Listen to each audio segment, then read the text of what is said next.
Today's show is brought to you by Milwaukee-based Spike Brewing, designer and manufacturer of premium quality home brewing equipment. Is your beer falling flat? Are you sick of setting up all that gear for a brew day and running out to buy propane? Frustrated by the weather dictating your brewing schedule? Take it inside and avoid the cold, wet winter with the turnkey electric system from Spike Brewing. Trusted by homebrewers and pros alike, the Spike system will change the way you brew and take your beer to new heights. And whether you're interested in a simple upgrade from a glass carboy to a stainless steel fermenter, or you're switching from propane to electric, Spike Brewing has the solution for you. Reach out today to spikebrewing.com/homebrew happy hour, and their team can help you figure out what you need to make the most of your brew day. Spike Brewing. Pursue what's possible.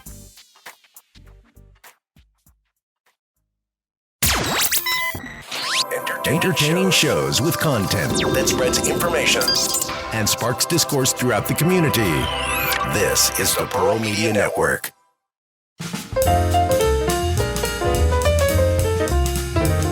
Hello and welcome to the Homebrew Happy Hour. This is the show where we supply the answers to your homebrewing questions and discuss all things related to craft beer. If you have a question you'd like us to discuss on a future episode, go to homebrewhappyhour.com and click on the submit a question link at the top of the page, or now you can call or text them in by using 325-305-6107. I am your host, Joshua Stubing. Today I am joined, he is the Ryan Oxton, the sales manager for Spike Brewing, who design and manufacture premium homebrewing equipment for consumers and professionals alike. Ryan, thank you, my friend, for coming on the show. Of course. Good morning, Joshua. Great to see you. Yeah, we are doing it in the morning. I don't know how much of the show you've watched. It's kind of my shtick that I don't like. I am a morning person. I have kids. I have little ones. It's hard to not be a morning person with that. But every time Todd, every now and then he'll throw a curveball and he'll be like, "Hey, let's do it at 8:30 a.m." And he pays the bills around here, so I'm like, "Okay, we're gonna do it around 8:30." And every time it's like, I don't do makeup. I mean, I feel like I should. The lighting's a little too good in here. I got bags under my eyes, but I do appreciate you joining me, man. Especially Todd and James. They ditched me this week. They're in Germany. These jerks. I'm considering just stopping the show or not having them on anymore, because all I've been getting is text messages of them intoxicated at my favorite places in Dusseldorf. They even went to my favorite cigar bar, and James doesn't even smoke cigars. They're on the, Todd called me because I'm not responding to his text messages, and James is in the background coughing, and Todd's like, "No, don't inhale, you idiot." That's how little he does cigars. He's inhaling them, and they're just doing that to be spiteful. So I'm glad I'm glad to see a friendly face. I hope you're doing well today. How's the weather up there? Because I know we can, look, I was going to wear my Arctic Tundra gear because it's 48 here, and that's freezing for us. But I can't even imagine what it's like up there in Milwaukee. Yeah, well, it sounds like a great time for you to take a few weeks off, leave the coop. But my makeup person's also out of town today, so I appreciate that. Yeah, it's not too bad. We've had a mild winter up here. We're getting 1 or 2 inches. I'm looking out the window, seeing some snow coming down today, but pretty mild for Wisconsin standards, so probably only 4 good months left of winter here. Yeah. Oh, that's hilarious. We have 4 or 5 weeks of winter. And by winter, again, I mean, it might get to 30. It might. I appreciate it, though. It's I golf as much as I can in the summer, and then take a few months off and get to brewing in the winter and relaxing, and all that comes with Wisconsin winter. So that is good. You have seasons. I mean, and you can set it up. For us, sports, golf, we have a golf course in our neighborhood here, and those guys, I mean, I don't know of a time of the year they don't golf. That would eventually wear down your rotator cuff, wouldn't it? I don't think you should be golfing that frequently. Yeah, I think mentally that's way too much pain. So 6 months of the year to go through, a mental block is better than all 12. So I appreciate those that golf all year, but it's nice. I mean, there's so much to do in the winter. You just gotta, you gotta find what works for you. But thankfully for me, it's often been beer related. So yeah, no kidding. And I do what I appreciate when we get colder weather here. So my pop and I my dad's who I brew with 80% of the time, because I don't live up there by our headquarters and brewing on that nice spite system, which we'll get to. But we brew with like coolers, the igloo style coolers, and we brew outside. And when it's summer, the cool down part of our brew day is like the worst. It's we've got a dual wort chiller system now that's helping, but really if the weather's above 90 degrees outside, it's still not enjoyable. But we just brewed an alt beer 2 weeks ago, or maybe 2 weeks ago, I think, and it was great. The weather was like in the 50s. And our well water coming out was also cool. We still did the dual system, but we cooled down in like, I want to say it was like 35 or 40 minutes. It did not take long at all to get and it was a 5-gallon batch. We've been doing 10, but we did a 5 this time. But the cool down, well, and I'm talking about weather for cooling down. You're brewing on an electric system, I'm assuming, right? Yeah. We usually brew on the electric, and, on the counterflow chiller with Wisconsin tap water, we're talking about, low 40s. So it's 5 or 10 minutes of cool down. But I deal with so many customers in Texas, and it's always an issue. Florida, Texas, Arizona. I don't know how you guys do it, but that's good that you're getting down there here in the winter. That's one of the selling points that we hear a lot from people who go the electric route, like when they're shopping for a spite system through Keg Connection or Homebrew Supply. The weather is like typically the number one thing. They're like, man, I was going to brew on Saturday, but my town got flooded. Or that's an exaggeration, but like, the weather's almost always what it is, because a lot of people in Texas dread outdoor brewing from middle of May till end of September or early October. They're just like, I don't want to do. And though I think that's why electric systems, especially like all-in-ones, which I've been following y'all social, and we'll also get to that new e-brew in a bag that y'all got coming down the line. Do you see that with customers that come direct to y'all or write in? Do you see, is weather typically like the best seller for you guys and y'all systems at least?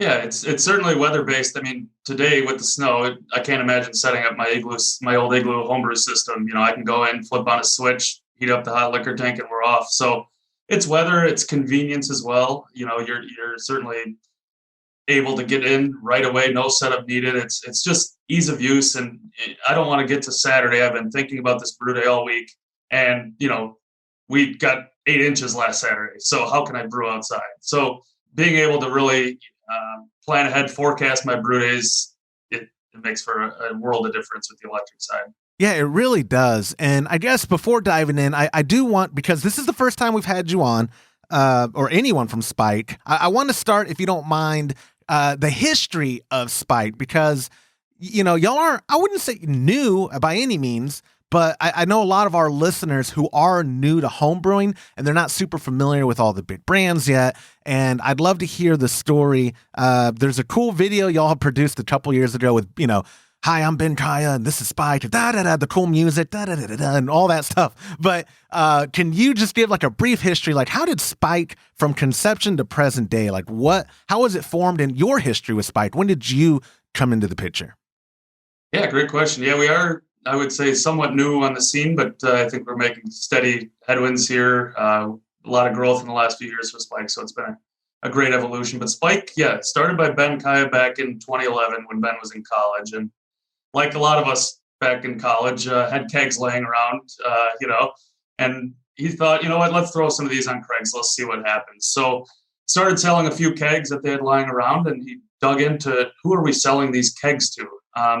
A lot of times he found they were people making their own beer. And one thing led to another. He started, being entrepreneurial. He started, cutting the tops off the kegs and welding ports on with welders in the area. And that kind of evolved into, him engineering and sourcing his own kettles. And the kettle is really the heartbeat of Spike. It's been the product from day one. We have the ability to customize your dream kettle setup. And that's why so many do trust Spike for their dream. That's really what we're doing, is we're creating realities from people's dreams. So from the kettle side, back in 2011, we, engineered some items now where, best sellers include things like conical unit tanks, pressurable fermenters that would replace a carboy, We've got a whole line of accessories. You can carbonate in your unit tank. You can oxygenate, hold pressure, whatever it might be. We've got every accessory in the book, and that came with a lot of testing and engineering. We have a great engineering team led by Ben, and then from that it grew. The kettle is great, but how can we brew? Using a 3-vessel system, and that really turned us on to the electric side. We've partnered with an electric panel vendor in Michigan, eBrew Supply, and from there it's the 3-vessel system. Now we've dabbled in the commercial side in the last year and a half or so, and that's been really exciting for me to be able to deal with new breweries and planning, and those, every home brewer who makes a great beer has a dream of starting a brewery someday. So from the electric brewing side, now we're going commercial, and now, as you saw yesterday via social, the single vessel system will be coming out late spring here, and that one might be a game changer for me personally. I've got a small brewing space, so I'm really excited for that unit. Yeah, it is. It is cool seeing y'all kind of dip into because home brewing is a niche, and I would argue it's a super niche already. But then within this super niche, there are super duper niches, and there are people who are, like I don't brew in a bag. We all grain with the cooler, and there are people who do single vessel brew in a bag. There are people who do single vessel, like electric system, like Grainfather style. There are people like Todd and James who prefer the 3-vessel, like the Herm setup. Y'all are kind of touching them all, right? I guess now, if when people call, they don't have an excuse to, or y'all don't have a solution. Pardon me. Y'all now have a solution for, hey, what kind of brewing are you trying to do? And here, look at this. Because even, my pop and I do the all grain in a cooler.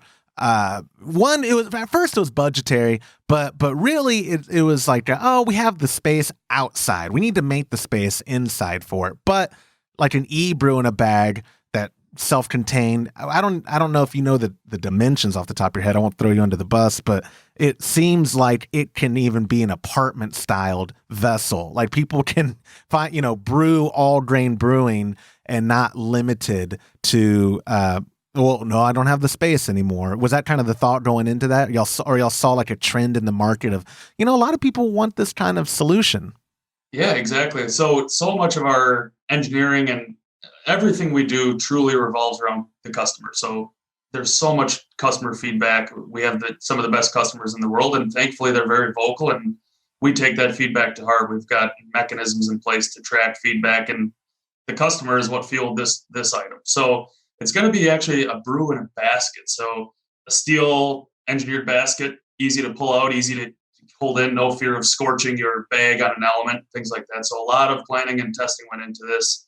But exactly, this is perfect for someone that has a limited space but wants the efficiency and the power of a 3-vessel system in their basement. Or so, we've got so many different use cases. We've got new things. I've worked with customers on, say, hot sauce, beard oil, CBD is now big in the market. So many different things you can mix these days. So we have a solution for everyone out there. It just, a lot of times we just have to feel out what's going to be best for the customer and work with them that way. So it's been a lot of fun and very intriguing to see how people are brewing. Not just, like my standard 2 igloos in a kettle and now electric. There's so many ways to make good beer, and we're trying to implore people to make their own. That is the best part of being in the retail or commercial side of the industry, is seeing, like, we get photos sent of people's teaser setups and their brew setups, and it's just like, wow, you're really smart. I never thought to do it that way. Or anytime I post a video or a photo to our Instagram, Instagram.com/Homebrew Happy Hour, I will get people who either give fantastic feedback on, like, you know what, here's how I would do it, or I remember the first time I posted a video of my dad and I transferring from our secondary to a keg, and we were outside, and it was an open transfer, and the feedback was present. I won't say if it was positive or not, but it was present. But I applaud you guys for listening, because I know I'm being a little facetious, but it could be hard because the internet is brutal. And I bet the majority of your feedback comes via the internet. So I know it can totally be like absolutely brutal. I'm looking at you, Reddit. I really want Reddit to like me, but that's a whole different show. Yeah. But also, that we are a small growing team and we can't expect to know everything. So the feedback is so useful from the customer side. And because there are so many different ways to use this product, we're just trying to, depending on how you want to, use it, we're trying to find solutions to help you do it even better. And absolutely. so that feedback can be painful to take, but it's evolved a lot of Spike's methodology. So as tough as it can be certain times, I really appreciate feedback. Yeah. And y'all all, like I said, y'all are all engineers trying to make the better product for the customer and yada, yada, yada. I'm just getting that you're better people than me. Okay. I get it.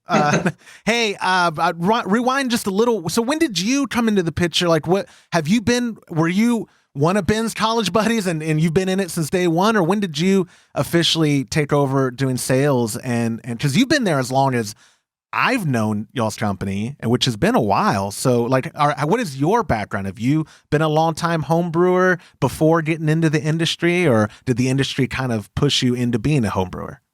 Yeah, great question. So I've always been into beer. I worked at a really strong liquor store in Madison, Wisconsin for college. So it's 18 on. So I've been able to drink some of the best beers before they were as cool as they are now. So I've been into beer for years now, but got into home brewing through friends, and my old man and I, like to make our own beer. So it spurned from there. And I've been with Spike now just about 3 years here in July. And so it came out of the blue. I wasn't looking for this opportunity. Ben was a mutual friend with a friend of mine. And I thought, geez, get to help people talk about beer all day. It sounds really intriguing. And at that time, when I came on, we were a pretty small team, maybe 7 or 8 of us. And now we've grown to about low 20s as far as head count, and we're growing by the day, it seems. So the company's really evolved, and, the product line has certainly evolved. And now I'm excited. My role is focused, on the business development side, but I work closely with our marketing team, and we've got a lot of fun tactics coming down the line to really reach new users. I mean, the biggest opportunity for all of us in the homebrewing space is how do we get our friends to homebrew, and how do we get their friends to homebrew? Like once you get into it, the brewing community is a really neat place to be. So we're excited about getting new users into the space and helping the advanced brewers become even more advanced. So. Yeah, I'm glad you brought that up, because it is, you go to Homebrew Con. I see you guys there. You're actually a refreshing face, because it's like all these old geezers, and I'm throwing people under the bus who listen to the show and they know who they are. So I won't name names. All these old people, and then you go to the Spike booth. It's all these young faces. Like, hey, wow, young people are here. But like, kidding aside, at the state of home brewing talk, do you ever go to that one for the industry track, or are you already working the booth on day one? Because they do this talk called State of the Industry, and it's like the last few years, it's been like, yeah, local homebrew supply shops are shutting down. Less people are brewing. More people are going to craft bars instead. Doom and gloom, womp, womp, womp. Part of what we want with this show, part of what we love about the community is trying to get more people involved. It's not even from like, it's mutually beneficial because we're going to sell them some ingredients through techconnection.com. It's more like, no, but brewing is so much fun, especially like with other people, the community side of brewing. We're trying to do our part in spreading the joy, the complete joy of home brewing, because it really is just a rewarding hobby. And especially if you have any kind of interest in beer at all, home brewing is rewarding. It's not necessarily money saving, but it's definitely rewarding. But yeah, it's good to hear you.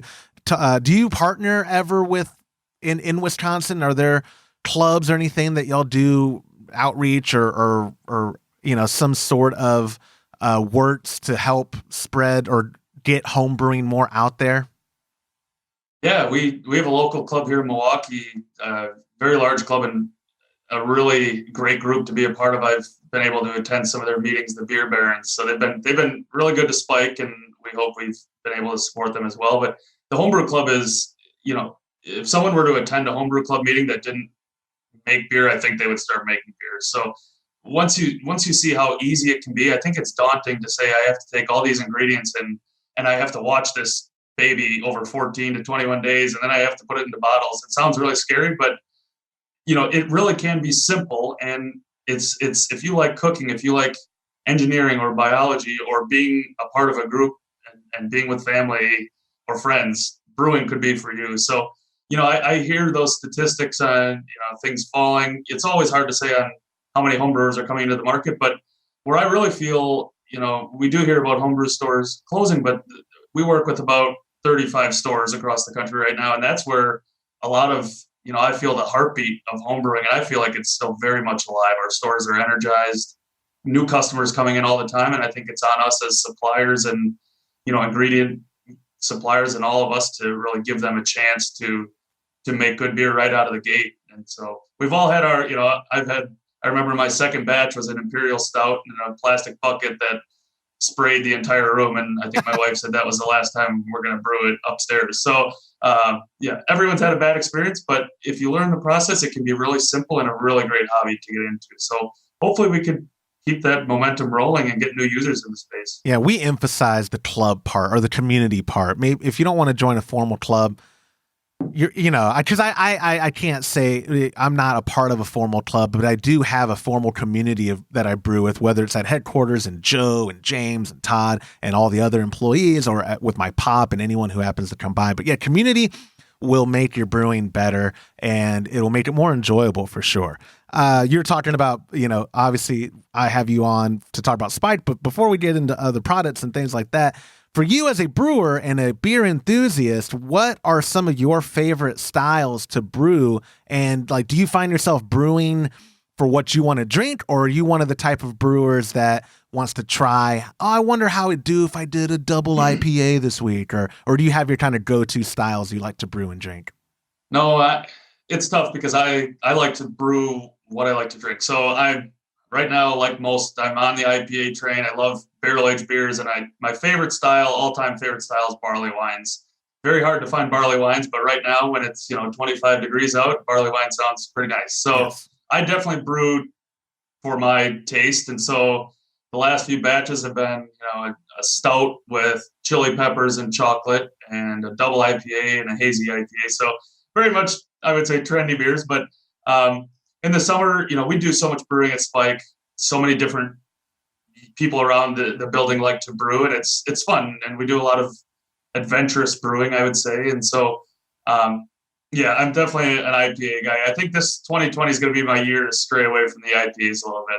The last few years, I've been pretty reliant on IPAs. So I can't, I want to dog on you, but I can't, because it's like dogging on everybody. IPA, and that's fine. I don't know how much you've ever listened to the show, but one of the co-hosts, James, I don't dislike IPAs, but he definitely got burned out of hop craze. And but one of our other guys who frequently comes on the show, Joe from Homebrew Supply, I mean, you can't give the guy enough hops. And you're talking about barley wine. Joe, when I first met him a couple years ago, I think they had just kegged a barley wine that was aged for like 15 months maybe, or at least a year. And he said it turned out great. Barley wine's something that we've talked about doing, Todd, myself, and James up at headquarters, just because it's a style we've never done. And like you said, like right now, a barley wine's pretty freaking good, man. Or when we go up to Todd's ranch around a fire, cigars, barley wine's pretty good. Or take any stout. I did a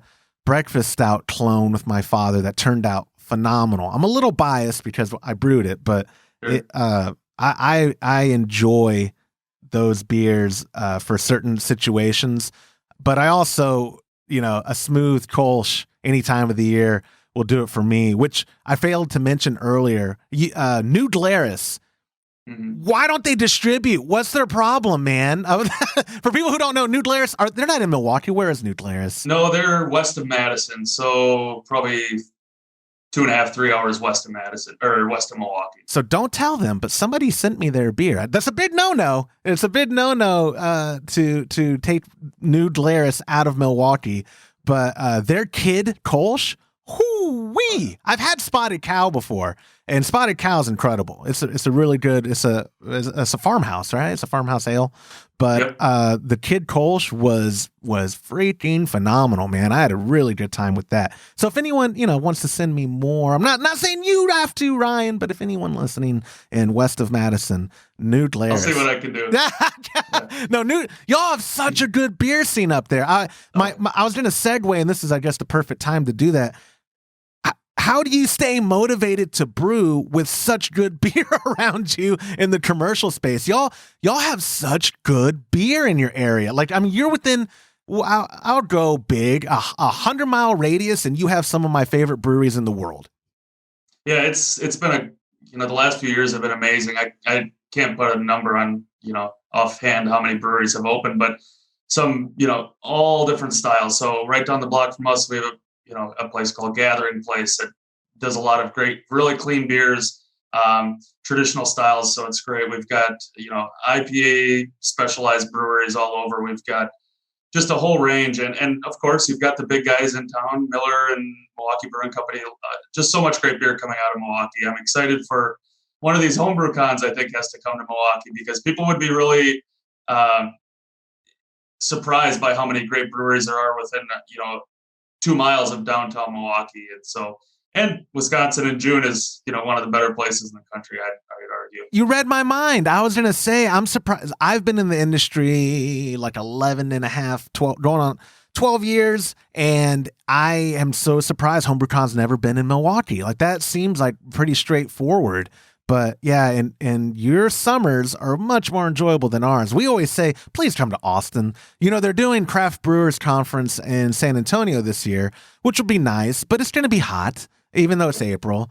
I don't blame the American Homebrewers Association for not wanting to bring HomebrewCon to Austin in June bleeding into July. I get it, but it would be nice. But yeah, Milwaukee, you went last year. Providence, how beautiful and great was that show? It was fantastic weather, even though they said, yeah, this is warmer than it normally is. I was like, feels good to me. The beer scene was great. The food was phenomenal. I think we ran into y'all at that Hemingway's. I don't know if you got the stuffed shrimp there. Not shrimp, lobster. I got the macaroni stuffed lobster. Yeah, we had a great meal that night. It was I think the final night, and I think we really splurged. But the seafood scene was amazing, and the beer scene was great in Providence as well. That was a place I probably wouldn't push myself to go on a normal vacation. So that's what's nice about the craft beer scene. These trade shows are a lot of fun, and they're in some of the best cities. So this year, like you said, the Spike team will be at CBC in San Antonio, and then HomebrewCon is in Denver this year, correct? Correct, yeah. I didn't realize you were going to, not Denver, Nashville. Oh, even better, yeah. Wonderful. Yeah, even better, right? I know. We are driving to both shows this year just because of their proximity to us. Like San Antonio, I live in the Austin area. San Antonio is 55-minute drive, give or take. Nashville, I think, is going to be like a 7-hour drive. It's not going to be bad. It will enable us to have a little bit better of a booth, because when we ship things, Todd, I'm good at spending his money, but he's really cheap. And shipping, I'm preaching to the choir, but just to let listeners know, shipping is not cheap. And it's not easy, logistically speaking, to ship all these heavy. I can't even imagine y'all's booth. Y'all take so much stuff to all the shows that I see y'all at. I don't even want to know what y'all spend on transportation getting your booth to each city. But yeah, it's great to the trade shows are wonderful. We get to meet so many people in person, and the shipping is a hassle, but you can't put a price on being able to talk to your consumer face to face and let them see the shiny stainless in person. So yeah, the shipping is brutal. Y'all's products do way better hands-on, for sure. Like there are things in our industry where when people, we have a lot of listeners who, we tell them, support your local homebrew supply shop. We wholeheartedly believe in that. They are the backbone to the hobby. They've been around for forever. There are some in some cities that have been around since before I was born, in the mid 80s, right? They've been around, and we need them. They're doing the most that they can for the hobby. And also you get hands-on stuff, right? Like I get when people will call and say like, oh, is there any way, if I don't like it, can I just send it back? I just want to see it. And it's like, well, that would be like a return, yeah, but like, if you want to do hands-on, try to find a local homebrew supply shop and see if they carry for y'all, see if they carry the CF15 so that you can go get your hands on it. Cause I think y'all's products and a lot of other in the space, it's once they get their hands on it, it sells itself. Like I've been mulling over getting a CF15, which is why I name dropped it for me and my dad. So Todd has 2 of them now, one in his home, the barn where he brews, and one at headquarters. And both are hooked up to a glycol, and he's had them now for a little over a year. And once I got hands on, I was like, okay, I need one. I need this in my life because it's like life changing, this is my awful segue to the next question I have for you. What, I would think right now that conicals might be y'all's bread and butter, but after seeing how people react on your social, I have no clue. What products are you seeing people really respond to? Like, what is y'all's bread and butter? Is it the kettles? Is it the conicals? Or what do y'all expect 2020 to be the year of in regards to the products y'all push the best or most effectively? Yeah, I mean, you hit it on the head. Conicals are a great mover for us. So many people, the biggest thing getting your hands on this stainless product is great. But if I could show you, have you taste a beer from your carboy next to a beer that had no oxygen and, an IPA next to each other, I think, you would understand the difference very quickly. So the conicals are great movers. We have so many different types of customers, right? So the custom kettles will always be a great product for us, but we're really seeing growth in the electric system side. So many people, in our demographic trying to take it to their basement instead of in the garage. And so the electric systems, and as you saw, the single vessel system, I think will be a really great mover as well. And on the commercial side, the Nano has been an awesome item for us. So many breweries starting around this country, and it's a lot of fun to work with those that are bootstrapping, starting from the ground. We work with coffee shops, putting beer into the menu. So it's I wouldn't say there's a front runner, but really excited about the system side. The conical side is always going to be there, and then we can customize the kettles any way you'd like. So there's something for everyone at Spike, that's for sure. Yeah, I like that you cover the gambit.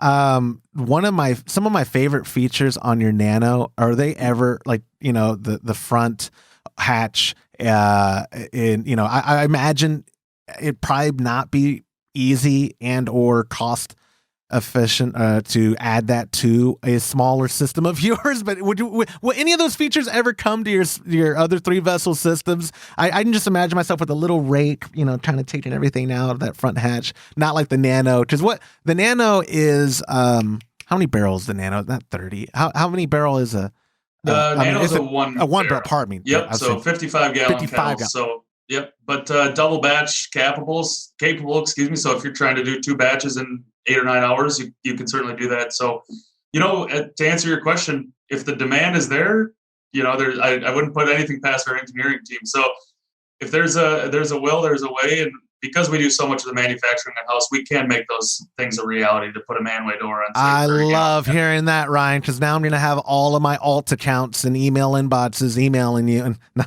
yeah. Oh, that's the way. Look at the demand. Don't look at the IP address from where all these emails are coming from, Ryan, but look at the demand. It's crazy. No, I do. I have to catch myself sometimes when I have industry people on the show because I don't ever have bad things to say about you guys. Except John Blickman, he drinks me under the table and that bothers me. But besides that, I would love, like I said, the conical, I think is my next thing for me and my pop setup, especially with the glycol setup. Do you guys work with homebrewers and the logistics of how common is it for someone to call up your team and say, hey, I have a 5x5 room, or I have whatever the details are, and you guys kind of go, you know what, maybe this would be a better setup or a customized thing. And like, what would the process be for if a listener wanted something a little more customized to their specific situation? Oh, of course, that happens every hour of every day. So everyone has unique use cases and spaces. So we've got a multi-person customer service team. We are so focused on the service side. So we'll help design based on your needs, what you're looking for. We'll give recommendations and suggestions, and we can build out full builds for you. So very accustomed to doing that. And then the biggest part is after purchase. We've got the team there ready to support. So you've got all this shiny equipment. Well, how does it work? So this year, I think, is going to be a really big year for the instruction side for Spike. A lot more video work we're excited about, and really helping customers use the items to the best of their ability and making their beer dreams a reality. So yes, if you have any questions, please reach out. Our team is ready to help at all times. Yeah. Spikebrewing.com/homebrew happy hour. That's where you're going. Get that redirect going. We get calls, and I say I don't answer the phones around here, but I know through Joe and through Zach, who do Homebrew Supply and Cat Connection service respectively, that customization it seems to be the trend for homebrewers lately. I've been there are solutions that exist already, and whether it be for the actual beer they're brewing, more people are getting into no, I want to make my own recipe. And so they're buying ingredients rather than recipe kits. And for brewing systems, they're, for the most part, I would argue they're probably buying pre-existing things, but the customization people do post-purchase really is innovative. I mean, I know some of those single vessel systems that didn't used to have recirculating pumps in them now do, because of all the customization people were doing to their system after they bought it. A customer would buy it and then show on YouTube, hey, look, I added this recirculation pump. All of a sudden, 1 year later, that company's like, hey, we put a recirculation pump on it. Are there any kind of customization things you're seeing that you've implemented into an existing product that you can think of? Or do y'all get inspired by the feedback people say, hey, if you did X, Y, or Z, it might make it easier for X, Y, or Z? Do you get that a bunch? Yeah. So there's so many ways people are brewing. So say with whole leaf hops, some sort of bag mechanism or something that sits on the side of the kettle, things like that. Where I see improvements coming in 2020, the steam condenser has been a hot topic. So many people brewing in their basement. I could foresee that becoming an item. There's just so many unique ways to brew that, the opportunities are endless. We'll see what comes of 2020, but the main focus right now is going to be that single vessel, and there will always be more accessories down the line. We just have to understand what people want. So, but yeah, the homebrew community is some of the most hands-on DIY. And so we're hopeful we can do the tough welds for you, and everyone's going to find a way to design their own piece of the puzzle. But it's a really unique space, and that the DIY side is very present in the homebrew. You say the most hands-on DIY is the nicest way of saying dorky engineer I've ever heard on the show. Man, you're a man of the people. Like I said, with y'all's systems, I'm really looking forward to seeing what comes down the line. Besides the EBIAB setup, is there anything else? Because I know you guys are real good at secrecy. It sounds derogatory, and it's not. I mean, y'all are really good at that. That came out of nowhere to me, and I feel like I'm in the know. Whenever y'all had the Fletz fermenter, which, by the way, holy moly, that Black Friday, Cyber Monday weekend sale, have y'all recovered yet? And it went well. I mean, that's it's a great item because it's such a good transition from the carboy. So such a good transition from the plastic bucket. Keep the pressure out. The Flex has been a great item for us. But as far as 2020 goes, we'll see on the product side. The single vessel, I think, is going to be a really strong item for us. But we've got a real focus this year on the education and the kind of content side. We need to be able to let people use this product as well as they can imagine. And that takes a lot of work on the education side. So we're excited for that. But as far as other, and we did talk about the single vessel at HomebrewCon last year. You must have just not made it over to our booth. I might have been trashed by then. I mean, drinking. No, hard to say. Yeah, it was a long time ago. Yeah, was that club night that I came by the booth? I forget. Yeah. Well, if so, then yeah, you certainly wouldn't have remembered that. Man, that's quite an event. Now I feel like a big jerk. Wait, I really didn't. I came by the booth before setup. You need to come by our booth and see how it works. So I work the booth, and Todd walks around and has all the fun and gets all the swag, and James and I just sit here and he shows us all the things he got. And that's our homebrew con experience. Yeah, you're always working hard, pouring beer. It's hard. Very honorable. Yep. Oh my gosh. But no, we had just a kind of a soft announcement then, but now we're getting deep into the final testing here, and I'm really excited that it's going to be a really neat item for a lot of people that are looking to either upgrade from extract brewing or to downgrade from 3-vessel or space staving, whatever it might be. This could be an accessory system for them. Really excited for a late spring launch on that. And it is cool seeing the upgrades, like when you release the Plus line with the tri-clamp fittings on the kettles, like the little things like that, where I know people appreciate it just for, ease of mind or personal preference. It is cool seeing a manufacturer continuously trying to improve what they're doing, as opposed to just being stagnant and like, hey, here's what we have, please buy it. Like I'm sure because it is also saturated, right? There's a lot of people in your space, y'all. It is nice to have creativity on your side to help push these new things. Like your single vessel, I think will be real popular. And I would love, hint, wink, wink, nod, if y'all ever do review unit stuff, I would love to get our hands on it. Joe was eyeballing it after the Facebook post, and it is definitely something we'd love to push content for. Because like you said, education, like our most trafficked parts of our website are how-to articles that people find from a Google search.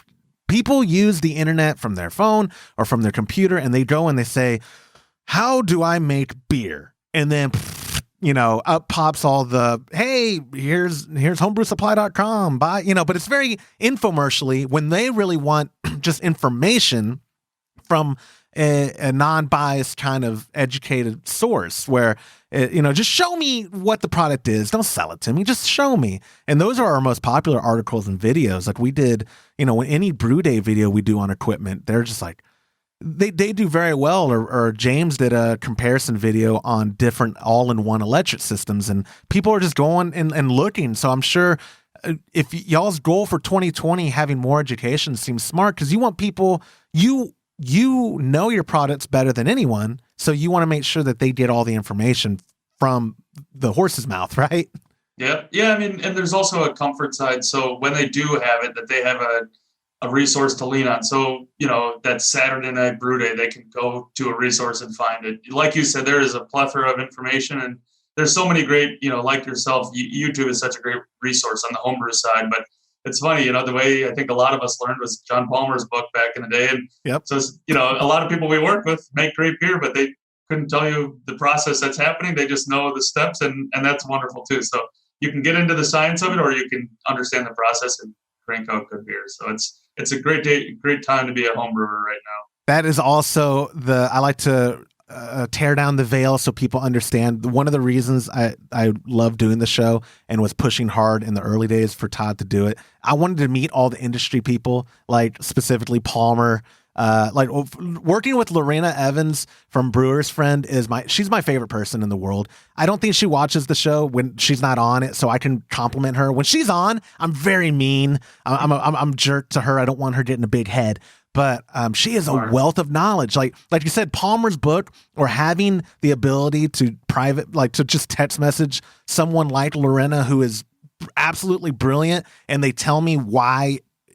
Like I know how to brew beer. I don't always understand the science, and if I want to, text her real quick, and she just gives me all the info.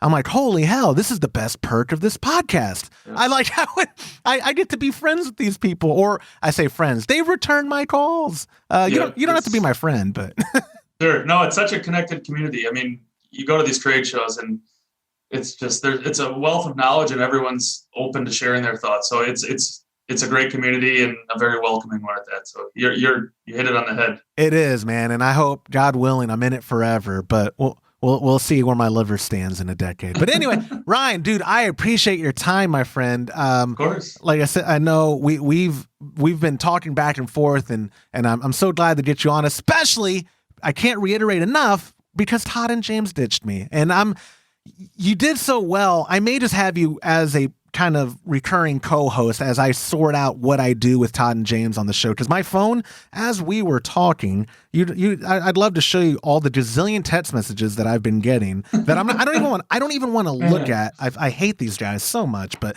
you're gonna have FOMO if they keep texting you. Yeah, I know. Some kid I trained with was telling me about that. I go, FOMO, what are all these acronyms? And fear of missing out. I was like, oh, now I overthink it. Now I think I suffer from it. Thanks a lot, kid. But no, thank you. I really appreciate it. And all the support from Homebrew Supply Keg Connection. It's been a great relationship. So thanks a lot. And it's going to be a great year, I think, for both of us. Yeah, man. I'm really looking forward to 2020 and especially showcasing some of y'all's products on the show and on the blog and video. So I appreciate it again, man. And I'll talk to you later. All right. Thanks a lot, Joshua. Absolutely. And that will do it for this episode of the Homebrew Happy Hour. If you have a question you would like us to discuss on a future episode, you can go to homebrewhappyhour.com and click on that submit a question link at the top of the page, or now you can call or text them in by using 325-305-6107. Thank you to our show's sponsors, Spike Brewing Equipment, for supporting us and the home brewing community. Learn more about their incredible equipment at spikebrewing.com/homebrew happy hour and make the most of your brew day. On behalf of the absent Todd Burns, the annoying James Carlson, and the Pearl Media Network, I'm Joshua Stubing. Thank you for listening.